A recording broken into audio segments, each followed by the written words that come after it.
this one. There's so many stories. I've lived a lot of life, haven't I? Bloody hell. Lottery! I wonder how they do it. That's what I was going to do. He saw the intro. He had a sneaky hint. I wonder how the sort of 60-year-olds feel. They must be like, oh, and then the fourth album. Yeah. There was this girl.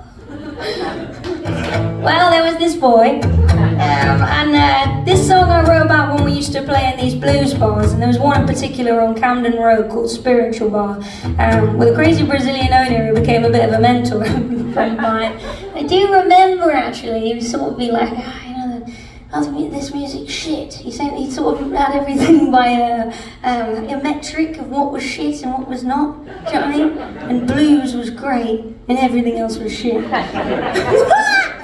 I think maybe I took a bit more inspiration than I've ever given credit for by that. My sort of 18-year-old mind was like, blues is great, everything else is shit. But that was a massive tangent. This song's called Lottery. I was 19 and you were 23, and we stayed in number 4 Ferdinand Street. That was the bar.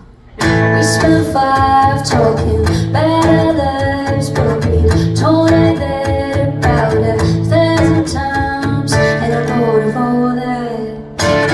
You used to tell me that love is a lottery, you got your numbers, you bet it on me. You used to say that love is a game, but you got your numbers and play anyway. I tell you better go there. I've been with you, ask how old is he, and I have 26 no.